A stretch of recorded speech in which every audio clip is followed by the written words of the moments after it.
Kvatch is one of the oldest cities in Cyrodiil, situated on the Gold Coast and a destination for travellers wanting to pray at the Chapel of Kvatch, take in the gladiator games in the arena, or just explore the quiet and picturesque streets. It just so happens that Kvatch is also the home of Alorn Alornsonn, who comes from a long line of Skyrim Allans. After serving in the army in his homeland, he wanted to enjoy a peaceful life in a sunnier region of Tamriel, so travelled to the coast of Cyrodiil and now spends his days as part of the Kvatch City Guard. Usually the day is spent calming down locals after having too many pints of beer and trying to look busy during guard duty. But this peaceful life doesn't last forever, and after a trip out of town, Alan comes back to a hellish looking gate and hordes of demons swarming into the city. Alan rushes up the hill to help his fellow guards push back the creatures outside of the gate, using his sword skills to make short work of them, and with either a heroic or completely stupid idea, decides to head into the strange gate to buy time for the evacuating citizens to get past these bizarre monsters. Once inside this hell-like landscape, another city guard, Iland Vonius, is struggling to fight off the scamps who in numbers can be very dangerous, so Alan jumps to his aid and defeats them, telling Iland to get back outside to warn the captain about what's happening.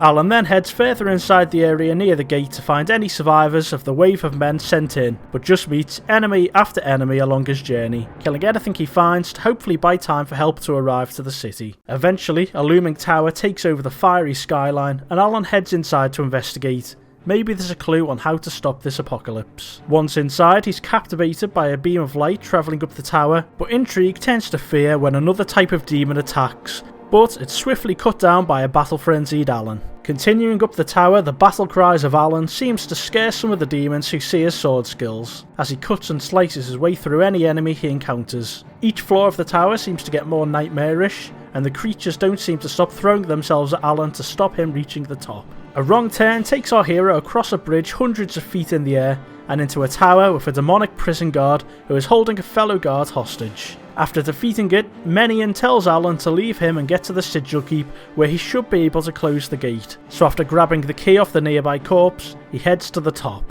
The upper levels are filled with even more enemies who are getting tougher now Alan is tired, but he pushes on and eventually reaches a bright glowing stone. He'd read about sigil stones during his travels, and not knowing how to close the gate, prayed to Talos for a sign on how to defeat this foe. A gut feeling tells Alan to take the stone, and as he does, he's propelled into the air by an unseen force. With the foundations of the tower quaking and crumbling, he's forced back into the human plane as the gate snaps shut. With the gate now closed, Alan returns to the city guards to cheers and applause as they realise they can win the day, and after a brief celebration, it's time to head into the city to free any trapped civilians and save the Count of Kvatch. The city has been completely destroyed and is swarming with demonic enemies who attack on sight, but fueled by the desire for revenge, the guards push through and clear the main gate. And after a moment taking in the fact that his home is gone forever, Alan heads inside the chapel after hearing survivors. More city guards are inside protecting the survivors and are ready to keep fighting further into the city. The next step is retake the castle and save the Count.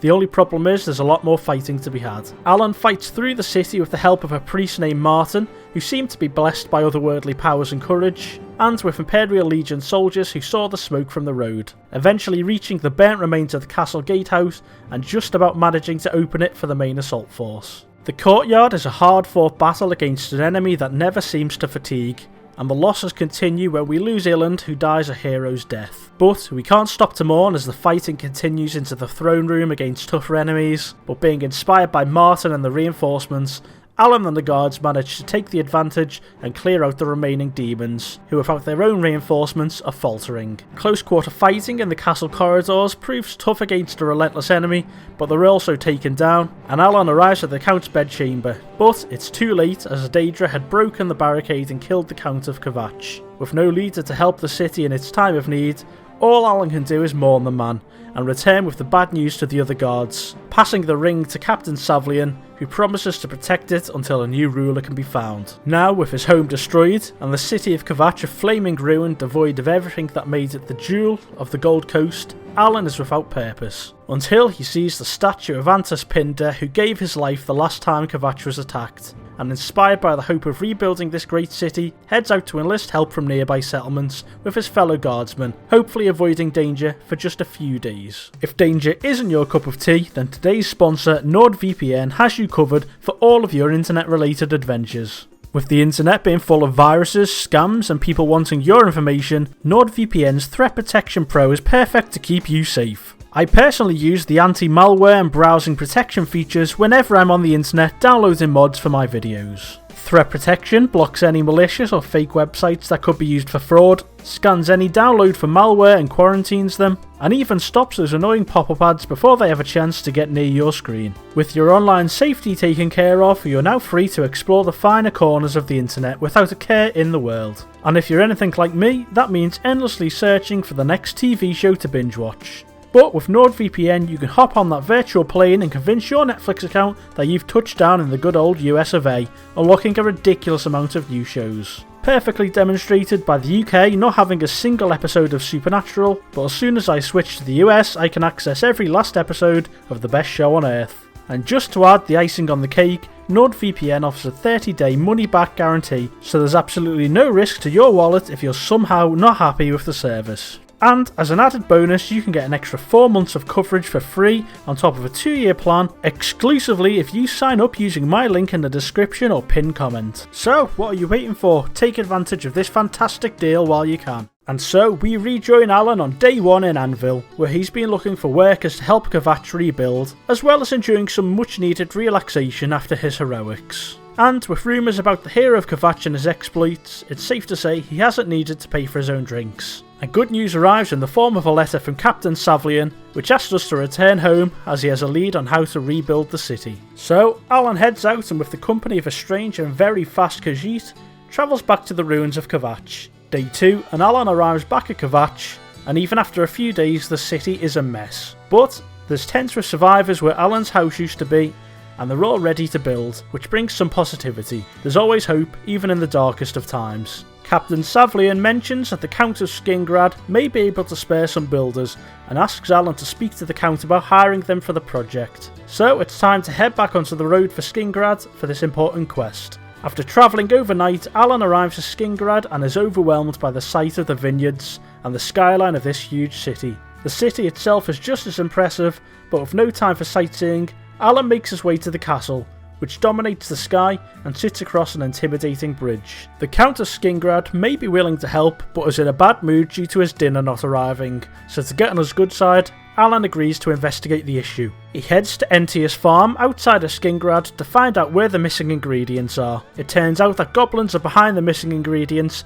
and they're living in a nearby cave, so I guess Alorn's relaxation is cut short and a caving adventure is required. The cave is full to the brim with goblins, but after his experience in the plane of Oblivion, this is a much easier quest. So, Alorn does what he does best and cuts through goblin after goblin until there's nothing but the goblin leader left to kill. This is a tougher fight than he expected, but after a few minutes of sparring, Alorn takes the upper hand and gets the killing blow. And all that's left is looting, with the missing ingredient being a strange red liquid. The less Alorn knows, the better. After a night spent fighting, Alorn arrives back in Skingrad to make his delivery to the Count, but after speaking to his advisor, he still won't meet until 10 PM. Well, at least the silver lining is there's a day of relaxation at Two Sisters Lodge, catching up on some reading by the bar, and a comfortable stay in the premium tavern room for a much needed nap. After oversleeping, Alorn heads back to the castle, and the Count is happy to meet him for an audience at midnight. Strange, but maybe he just can't sleep. After helping him with his delivery problem, the Count is more than happy to send masons and architects to Kvatch to assist in the rebuild. So, Alorn heads back home with the good news, telling Captain Savlian and hopeful the city's fortunes will turn around. With the rest of the day, Alorn helps clear rubble from around town so the masons can get to work. After a morning of guard patrols around town to make sure everyone is safe during construction, Alorn is asked to speak to the head architect. Process Duaris is in charge of the technical part of the rebuild and mentions a shipment that was due from Anvil never arrived, so it's time to head over and investigate. Anvil isn't far, so after a stroll over to the city, Alorn arrives and makes his way through the picturesque streets until he arrives at the city dock. And after a moment taking in his surroundings, he's right to work investigating the missing shipment, interviewing anyone who seems to frequent the dock area and checking every ship he can find throughout the night for any leads. After a long night, Alorn finally finds a lead the next morning from Starren Hawker, who mentions they were taken on the road on schedule, and that he should follow the delivery route to check if there was an issue. After a short run down the delivery route for some early morning cardio, Alan is attacked by a highwayman with some serious skill, but luckily an Imperial patrol helps in the fight and the attacker is dealt with. Further down the road, Alan encounters a pool of blood. His gut tells him it's the delivery driver, so he follows the trail to try and help. Just up the nearby hill, Alan is attacked by another bandit and swiftly deals with him, but the driver isn't so lucky and is found dead. But at least we know the delivery is nearby. So, following the trail of blood and the stream of bandits who seem to be attracted to the fighting, he makes his way to the hideout entrance, killing anyone who gets in his way of helping his city rebuild. Heading into the cave, Alan continues the slaughter, and any bandit he encounters is easily put down. It's also made very easy when the bandit archer in her panic shoots 2 of her allies in the back. No complaints here about her aim in this situation. And eventually, Alan finds the bandit leader, and in a tense 3 versus 1 fight manages to take the upper hand after a few minutes, killing him and his right hand man, and sending the rest of the bandits into a panic. After his overnight bandit fight, Alan heads back to Kvatch and tells Process what happened, who then arranges for the missing items to be recovered from the bandit hideout. Building is also in full flow and the city needs to be closed for a week to avoid any accidents. Alan helps out by clearing up after the various mason teams have repaired buildings or started on other projects. A lot happens between days 9 and 15 with work starting all over the city. The rubble is cleared to make space, as well as impressive work to repair the Chapel of Kvatch and its steeple which had fallen down. Foundations for houses are placed along the pre-existing road ready to start building for the surviving residents, and torches are added all along the pathways to make sure it's a little bit safer at night. With so much progress on the residential areas, there's a lot for the citizens to be positive about. Day 16 on the first house is fully completed and will be used by the refugees from the city over winter until their houses are finished. While it's not the most comfortable living area inside, at least there's a warm fire and the townfolk aren't stuck in their tents anymore. Plus, it's fairly spacious with multiple levels for people to spread out and relax. Over the next couple of days, more houses and buildings start being erected around the city. While completely unfurnished for now, these shells will soon be turned into the houses and shops that will revive the city into a thriving economy. It's great to see real progress being made after the destruction a few weeks ago. On day 19, Alan receives a letter asking him to make contact with a gardener near Anvil, who can help bring the city's gardens back to life. So it's back to this lovely city, and just outside of the walls we find the manor house of the gardener and his amazing gardens, which prove we need his help. It turns out that Godras the gardener is depressed after the death of his wife 8 years ago, and he can't create gardens like he could before, as well as forgetting the details of his wife's mysterious fall from the lighthouse. So to jog his memory, Alan heads out to solve the mystery. Helping the townsfolk with their daily chores, as well as doing some sweet talking, Alan eventually hears a rumour that the lighthouse is haunted by a ghost every Sundas, which is luckily tomorrow. So he does some recruiting for the city guard to pass the time. After a day of relaxation and recruiting, Alan heads to the dock on Sundas evening to make his way over to the lighthouse. Heading up the path towards the lighthouse, he feels a sense of sadness and dread take over, and is terrified when he sees the spirit appear in front of him. But when she notices him, Belwyn can talk and decides to tell her story. Sadly, Godras in his excitement showing the views knocked his wife, who stumbled and in the heavy winds fell to her death. But she forgives her husband and asks Alan to return the pendant he gave her when they were married as a token to remember her. The following morning, Alan heads back to Godras Manor to give him the truth he's forgotten for all of those years. After telling him the news, he remembers it vividly, and after returning her pendant to him, he seems to get his gardening mojo back. As a thank you, he agrees to head to Kvatch to restore its plant life. And for the rest of the day, Alan and Godras get acquainted on the walk back to Kvatch. After a night of relocating trees, Godras has started to slowly transform the outer limits of Kvatch on day 22.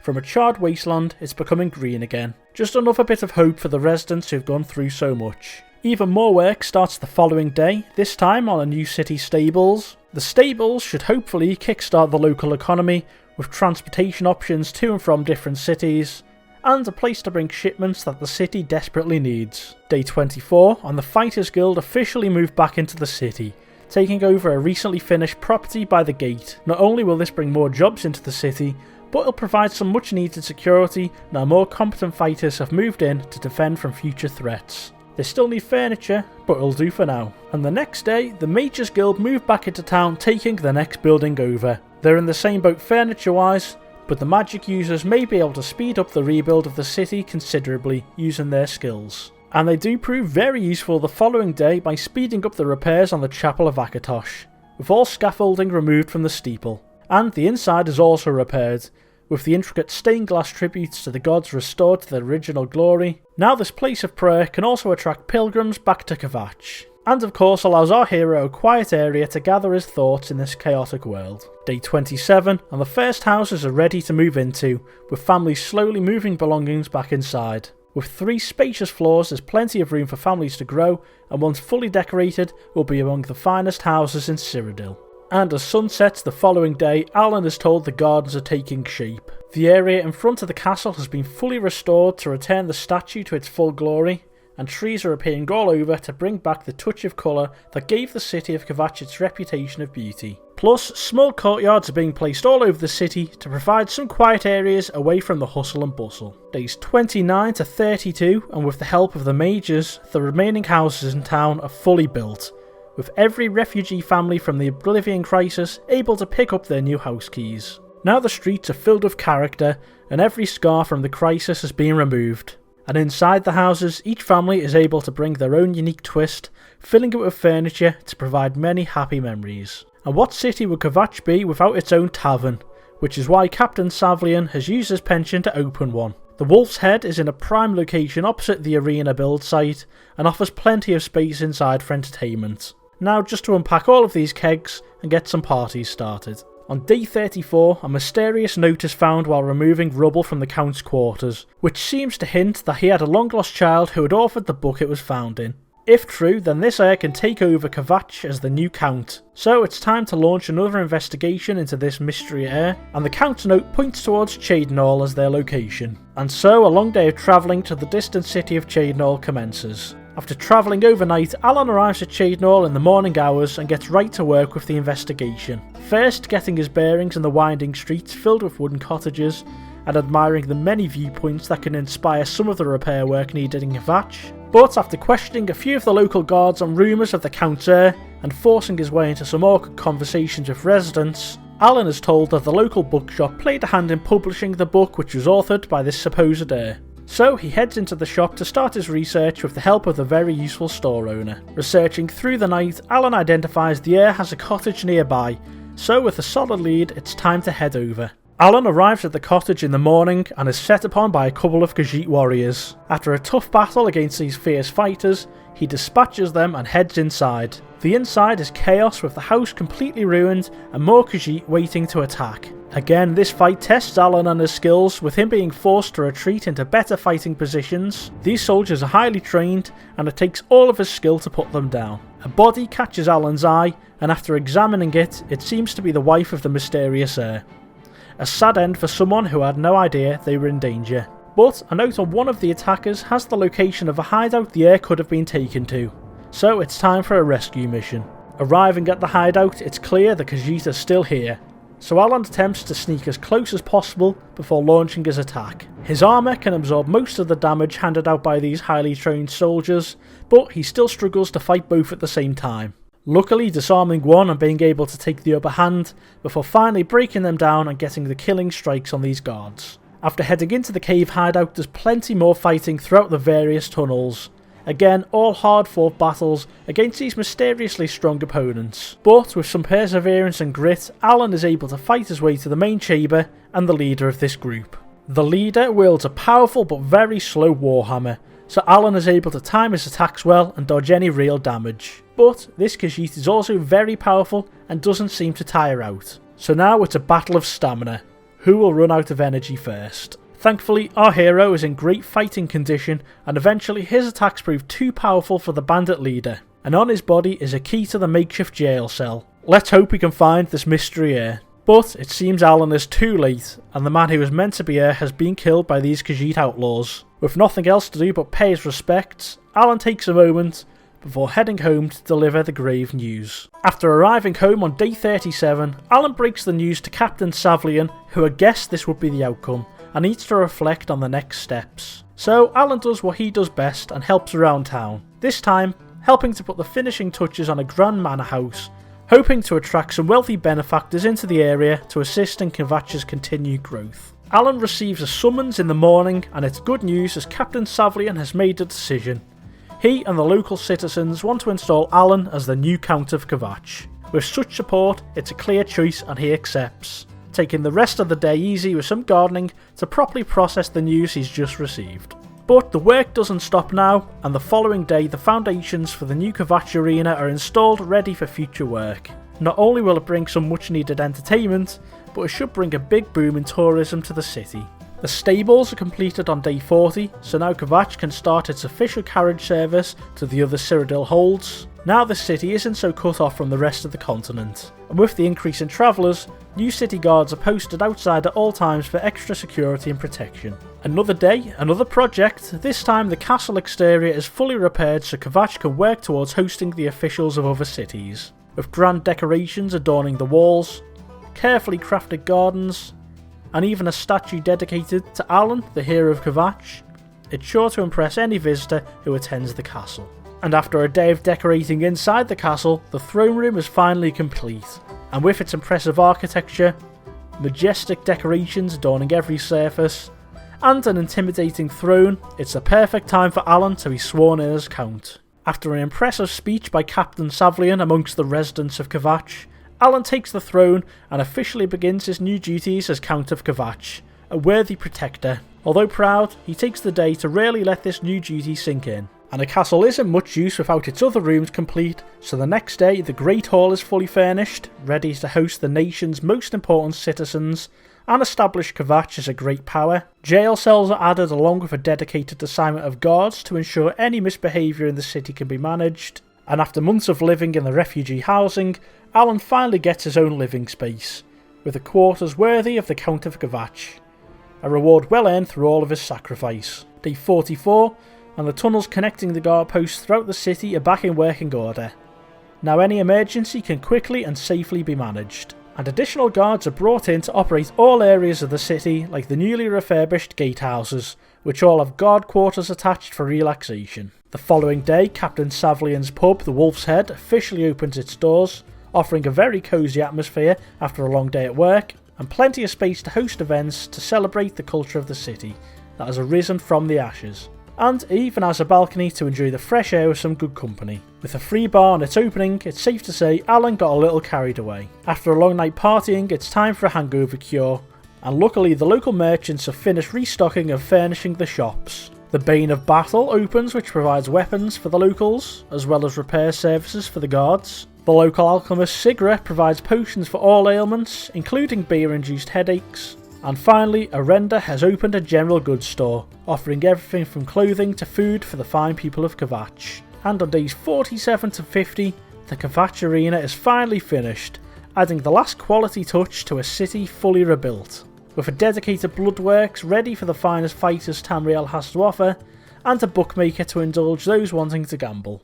And so, the city of Kvatch was restored to its former glory through the heroics and hard work of Alorn Alornsonn, the hero and Count of Kvatch. From the ashes, now a thriving metropolis in the heart of Tamriel, with people visiting from every corner of the world, and Alorn always on hand to help, ruling with fairness and the aim to always benefit his people, eventually rising to become one of the most powerful men in the nation.